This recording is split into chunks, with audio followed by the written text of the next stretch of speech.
Good morning. Right, if you go over to the New Fish YouTube channel, you'll see a couple of weeks ago we did a video where we went up to the brilliant Ully Reservoir, caught a load of skimmers, had a fantastic day's fishing, and since then I've had a ton of messages asking just how do you tie the rig we were using that day.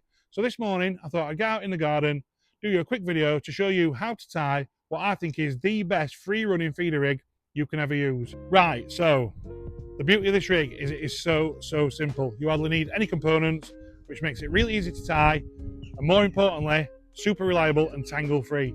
The lack of anything on your line means that you hardly ever get a tangle with this rig, and when you're fishing fast for small fish and skimmers, that's the most important thing for me. You do not want a rig that's going to be tangling up on you all the time. Right, so what do we need? Obviously you've got your rod and reel. The next thing you're going to want is a nice strong durable piece of shock leader material. In this case I'm using a metre of the new fish detection in 10 pound. To that we're going to water knot another piece of line which is going to run down to your hook length. So this piece wants to be nice and stiff, still quite thick in diameter, but it also wants to be lower visibility and just a bit more delicate. I'm using the new exact hook length rig line in 023. For a long time I've used fluorocarbon for this job. It's nice and stiff, that's fine. Whatever line you're going to use, you just want a piece of shock leader material and another piece of slightly finer line to attach to it. The third and final thing we're going to need is a feeder link, and I make these myself. I can't find anything in the shop that suits what I want, so I just make them myself.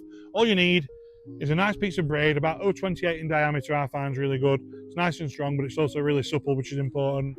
At one end we've got a diamond eye swivel, which is again super important because that sits up against the knot that we're going to create in the rig, and at the other end just a standard snap link swivel to attach your feeder.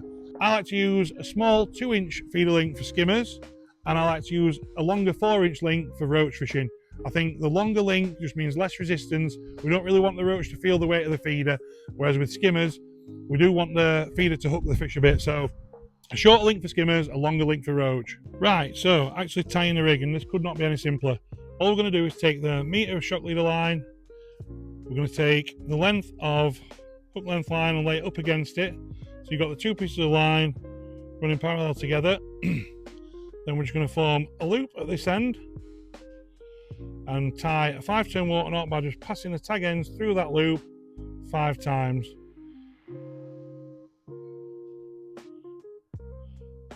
Pull that tight, always moisten your knots, but I'm not going to in this case. Pull that tight. We're going to trim off, if I can find my scissors, those tag ends nice and tight to the knot, like so. Then all we have to do is tie a loop in the hook length material to attach the hook length to. And so you can see it nicely against this white background, I've just done exactly the same but with another piece of detection at the bottom, so you can see just how well that kicks away like an old school paternoster rig would. And you can also see already that when the feeder spins, the hook length doesn't tangle around it because you've got the 2 swivels, and that's the key part of this rig. Right, now all that's left to do is join your rig to your braid, and I do that by forming a nice loop in the braid. That's just tied off by using a figure of 8 knot. Then we pass the end of the rig through the loop, like so.